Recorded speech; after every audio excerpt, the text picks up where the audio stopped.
Hey everyone, this is Dr. Echols again. So nice to be back with you today. And we have the lovely and incomparable Miss Corrina here to help us with some of our videos today. Thought we might talk a little bit about the neck, since that's a problem that so many people have.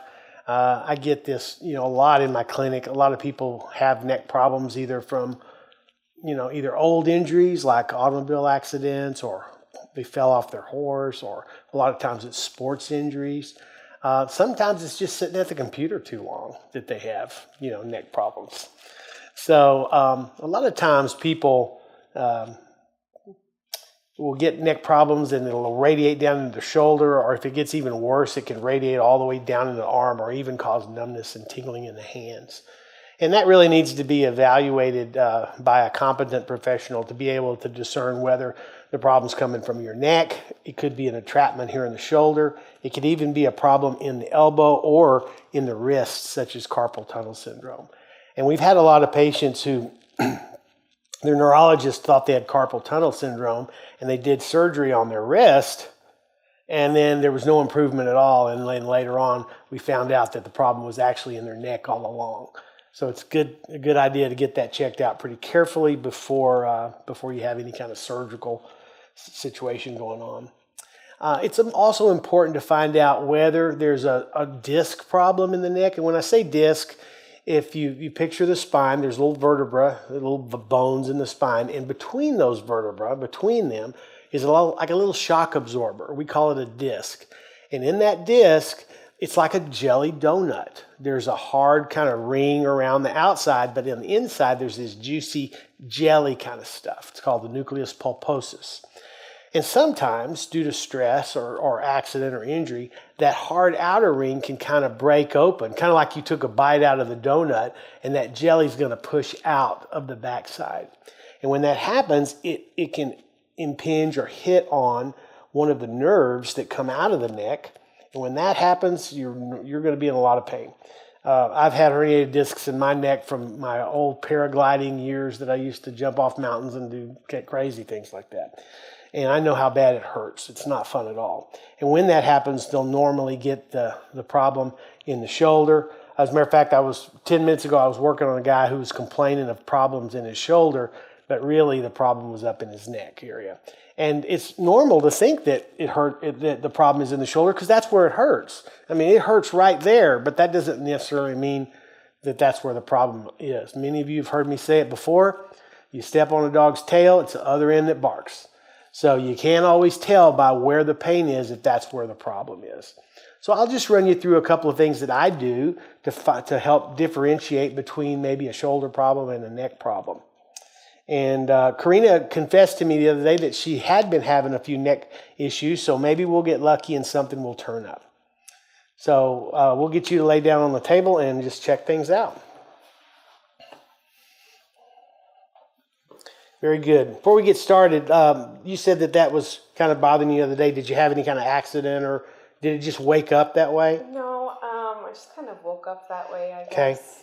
And this is a great time to mention this. A lot of times people say to me, "Oh, I wish I had a nickel for every time I've heard this. Oh, I slept on it wrong. I just slept on it wrong and I woke up and now it's just killing me over here." It's pretty hard to sleep on your neck wrong. We all look for explanations in life about why things are the way they are. And that's a real good one to come up with. Oh, I went to bed fine and I woke up and my neck hurts, so I must have slept on it wrong. Well, oftentimes that's really not the case. Oftentimes what we find is that person actually has a gallbladder problem. And they might have eaten something a little bit fatty that night.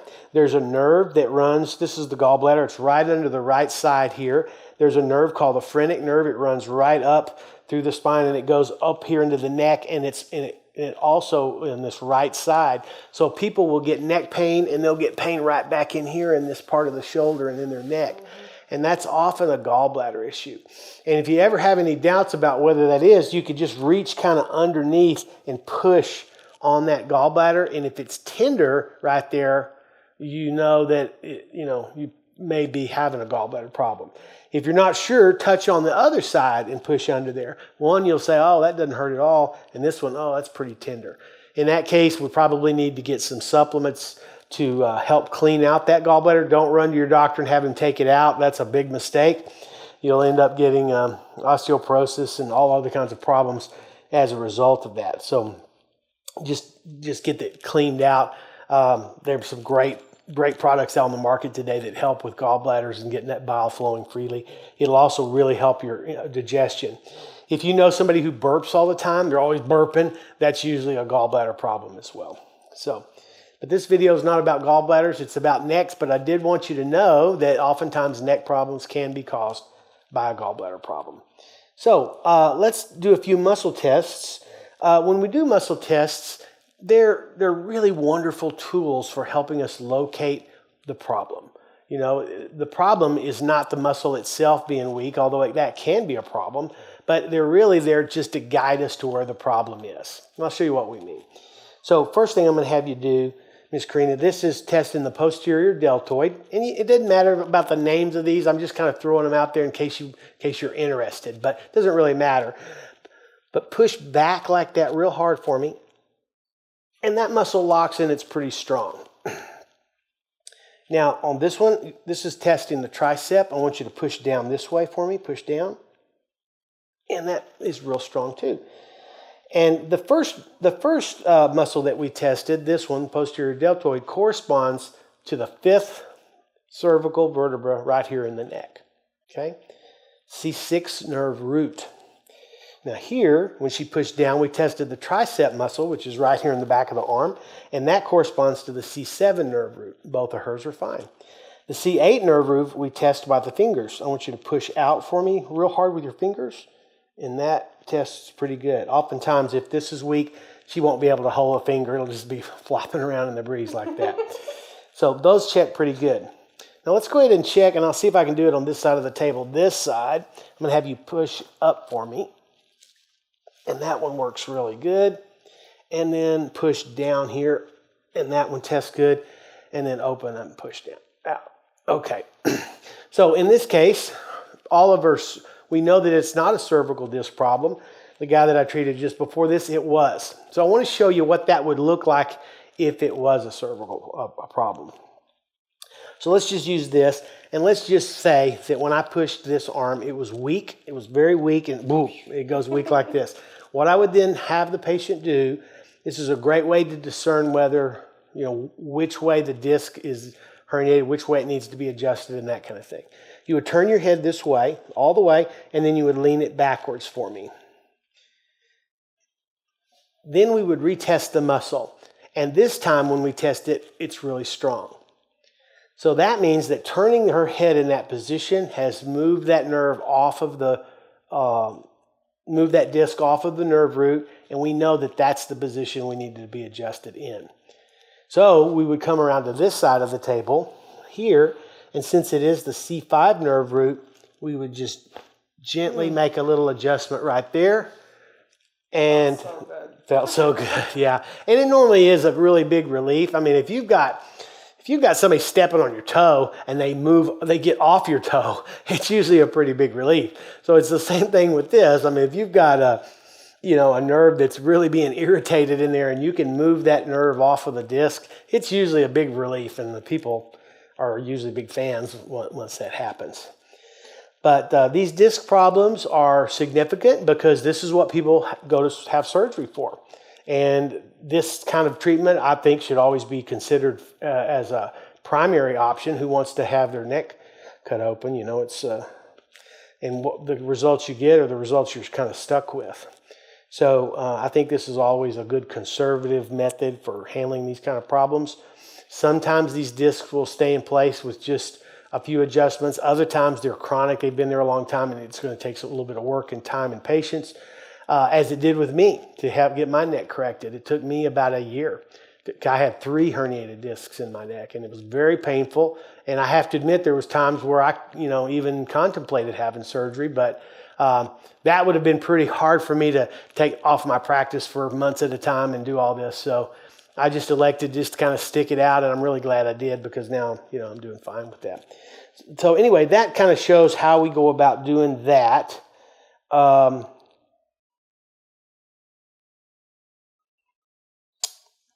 going to go ahead and get the other side of your neck adjusted just so that doesn't feel jealous. And one of the ways I can do that is I forgot to bring one thing I need, but just go ahead and give me some pressure here. We're going to check a strong muscle here. She's pretty strong. And then oftentimes when we touch an area that is affected, that muscle will go weak. So here we have strong muscle. And when we touch your atlas up here, it goes weak. So we'll turn your head this way. Strong and then strong. So we are going to run over here. Have you been having any headaches at all? No, not really. That's good. So just a little adjustment right there. Oh my God. Yeah, and that'll help that. Don't try this at home, but this is just an educational video to help you to learn what some of the benefits that you can get through conservative chiropractic care are. And I really hope this helps you figure out, what this problem is, a disc problem. This is the way we can figure it out or not. So anyway, if my website is jeffechols.com, please go check it out. If there's anything I can do to ever help you, please feel free to call me or email me, and we'll see if we can get you some help. Thank you so much for watching. Keep an eye out for further videos.